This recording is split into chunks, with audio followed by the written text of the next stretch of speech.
தென்னாடுடைய சிவனே போற்றி, எந்நாட்டவர்க்கும் இறைவா போற்றி. அனைத்து தமிழ் உள்ளங்களுக்கும் கனிவான வணக்கங்கள். அனைவருக்கும் இனிய புத்தாண்டு வாழ்த்துக்கள். 2026ஆம் ஆண்டு பிறக்க இன்னும் ஒரு சில நாட்களே உள்ளன. ஒரு வருடம் என்பது சாதாரண விஷயம் கிடையாது. 12 மாதங்களில் ஒருவரின் வாழ்க்கை மேலேயும் போகும், சரிந்து கீழேயும் போகும். 12 மாதங்களில் ஒருவரின் வாழ்க்கை தலைகீழாக கூட மாறும். அந்த வகையில் உங்கள் வாழ்க்கையில் என்ன மாதிரியான மாற்றங்கள் எல்லாம் நடக்கும், உங்களுக்கு எதில் ஏற்றம் ஏற்படும், எதில் சறுக்கல் ஏற்படும் என்று சற்று விரிவாக காண்போம்.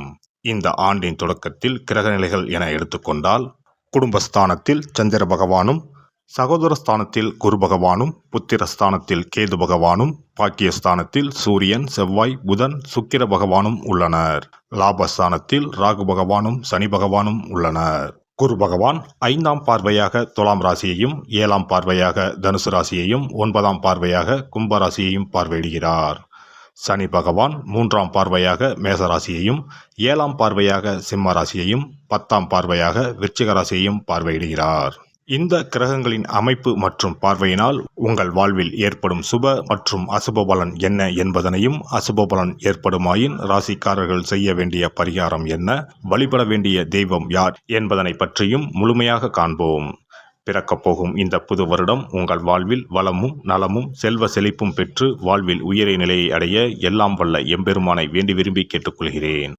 விருச்சிக ராசி அன்பர்களே, இந்த ஆண்டு மனதில் புதுவிதமான தன்னம்பிக்கையுடன் செயல்பட்டு வெற்றி காண்பீர்கள்.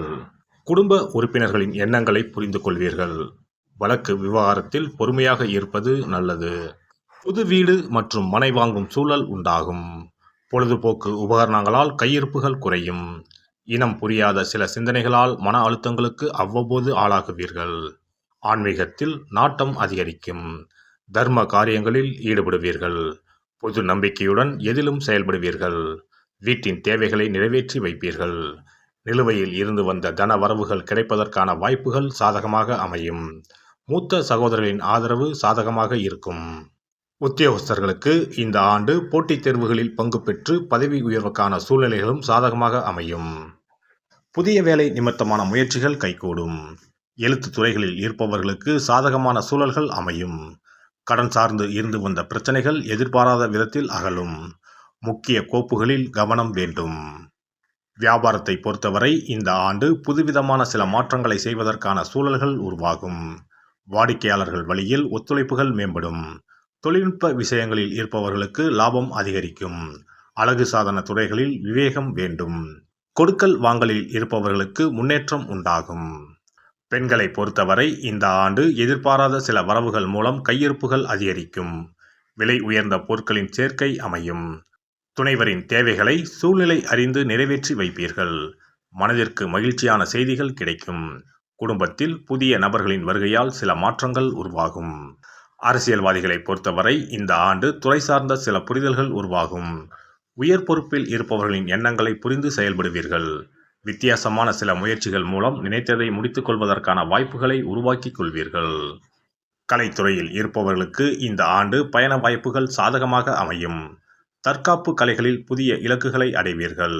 எழுத்து துறைகளில் சில முன்னேற்றம் உண்டாகும். புதிய தொழில்நுட்பங்களை சூழ்நிலைக்கு ஏற்ப பயன்படுத்தி மாற்றங்களை உருவாக்குவீர்கள். மாணவர்களை பொறுத்தவரை கல்வியில் சாதகமான சூழல்கள் உருவாகும். நல்ல மதிப்பெண்களை பெறுவீர்கள். திறமைக்கு உண்டான வாய்ப்புகள் ஏற்படும். வித்தியாசமான சிந்தனைகள் மற்றும் அணுகுமுறைகள் மூலம் மேல்நிலை கல்வியில் முன்னேற்றத்தை அடைவீர்கள். பேச்சு திறமைகள் மூலம் பலரின் பாராட்டுகளையும் அறிமுகங்களையும் பெறுவீர்கள். இந்த வருட கிரக அமைப்புகள் அடிப்படையில் விருச்சிக ராசி அன்பர்களுக்கு மனதளவில் புதுவிதமான இலக்குகள் பிறக்கும். புதிய செல்வ சேர்க்கைக்கான வாய்ப்புகள் உருவாகும். விருச்சிக ராசி அன்பர்களே, கொடுக்கல் வாங்கல் விஷயங்களில் சற்று கவனம் வேண்டும். வாழ்க்கை துணையிடத்தில் விட்டு கொடுத்து செல்லவும். வெள்ளிக்கிழமை தோறும் ஆனந்தவள்ளி தாயாரை வழிபாடு செய்து வர சுபகாரியங்களில் இருந்து வந்த தாமதங்கள் மறையும். சிறப்பு தொகுப்பு. புத்தாண்டு அன்று செல்வம் பெருக நாம் என்ன செய்ய வேண்டும் என்பதனை பற்றி காண்போம். புத்தாண்டு அன்று நாம் சில விஷயங்களை செய்வதன் மூலம் வீட்டில் செல்வ செழிப்பும் அதிர்ஷ்டமும் மகாலட்சுமி கடாட்சமும் உண்டாகும். ஆகையால் புத்தாண்டு அன்று அதிர்ஷ்டம் தரக்கூடிய வகையில் சில விஷயங்களை கட்டாயம் செய்ய வேண்டும். இன்னும் சில நாட்களில் 2026ஆம் ஆண்டு பிறக்கப் போகிறது. அதாவது ஜனவரி 1/1/2026 அன்று கோவிலுக்கு செல்வது, தானம் செய்வது, புது ஆடை அணிவது மற்றும் வீட்டிற்கு தேவையான பொருட்களை வாங்குவது என பலவற்றை செய்வதன் மூலம் நற்பலன்களை பெற முடியும். பொதுவாக பெரும்பாலான வீடுகளில் எதிர்மறையான எண்ணங்கள் எப்போதும் இருந்து கொண்டே இருக்கும். இதனால் வீட்டில் அதிர்ஷ்டம் என்பதே இருக்காது. முக்கியமாக குடும்பத்தில் மகிழ்ச்சி என்பதே இருக்காது. இவை அனைத்திற்கும் தீர்வு கடவுள் வழிபாடு ஒன்றே ஆகும். கடவுளுக்கு உரிய பொருட்களை வாங்கி வழிபடுவதன் மூலம் வீட்டில் நேர்மறை ஆற்றல் பெருகி குடும்பத்தில் மகிழ்ச்சியும் செல்வ செழிப்பும் உண்டாகும். புத்தாண்டு அன்று வாங்க வேண்டிய 3 முக்கியமான பொருள்: துளசி இலை, ஏலக்காய், கல்உப்பு. துளசி இலை, ஏலக்காய், கல்உப்பு ஆகிய 3ம் மகாலட்சுமியின் அம்சம். ஆகையால் வருடத்தின் முதல் நாள் அன்று மேற்கூறிய 3 பொருட்களை வாங்குவதன் மூலம் வீட்டில் செல்வ செழிப்பு உண்டாகும். துளசி இலையை வாங்கி வந்து பூஜை அறையில் பெருமாளுக்கும் ஆண்டாளுக்கும் வைத்து வழிபட வேண்டும். அடுத்து ஏலக்காய் வாங்கி வந்து பூஜை அறையில் விளக்கின் அருகில் வைத்து வழிபட வேண்டும். செல்வ செழிப்பு உண்டாக்குவதில் கல்உப்பு முக்கியமான பொருளாகும்.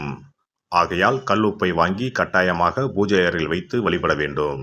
வாங்க வேண்டிய பிற பொருட்கள் என எடுத்துக்கொண்டால் மல்லிகைப்பூ, மஞ்சள், குங்குமம், சர்க்கரை, இனிப்பு, பசும்பால், குத்துவிளக்கு ஆகியவற்றையும் வாங்கலாம். புத்தாண்டு அன்று அதிகாலை எழுந்து குளித்து பிரம்ம முகூர்த்தத்தில் பூஜை அறையில் விளக்கேற்றி வழிபட வேண்டும். அடுத்து கோவிலுக்கு சென்று அபிஷேக பொருள் வாங்கி கொடுத்து தரிசனம் செய்ய வேண்டும். முக்கியமாக புத்தாண்டு அன்று ஏழை எளியவர்களுக்கு தானம் செய்ய வேண்டும். மேலும் அறுசுவை உணவுகளை சமைத்து கடவுளுக்கு படையலிட்டு வழிபடுவது நல்லது. புத்தாண்டு அன்று பிறருக்கு கடன் தரக்கூடாது. நல்ல நாட்கள் மற்றும் விசேஷ நாட்களில் பிறருக்கு கடன் கொடுப்பதன் மூலம் வீட்டில் அதிர்ஷ்டம் குறையும். ஆகையால் சுப நாட்களில் பிறருக்கு கடன் அளிப்பதை முற்றிலும் தவிர்த்து விடுங்கள். புத்தாண்டில் நமக்கு நன்மைகள் அதிகம் நடைபெற வேண்டும். 2025ஆம் ஆண்டில் சந்தித்த பிரச்சனைகள், துன்பங்கள், போராட்டங்கள், கஷ்டங்கள் ஆகியவற்றில் இருந்து விடுபட வேண்டும் என்பதே அனைவரின் விருப்பம். புத்தாண்டு பிறப்பதற்கு முன் எந்தெந்த பொருட்களை நம்முடைய வீட்டில் இருந்து அகற்ற வேண்டும், இவற்றை வீட்டில் வைத்திருப்பதால் என்னென்ன பாதிப்புகள் ஏற்படும் என்பதையும், இவற்றை அகற்றுவதால் புத்தாண்டில் என்னென்ன நன்மைகளை பெற முடியும் என்பதை பற்றியும் தெரிந்து கொள்வோம். வீட்டில் இருந்து உடைந்த அல்லது சேதமடைந்த பொருட்களை அகற்றுவதால் அதிர்ஷ்டங்கள் ஏற்படுவதில் இருந்து விடுபடலாம். இவைகள் எதிர்மறை ஆற்றல்களை எளிதில் ஏற்கக்கூடியவையாகும்.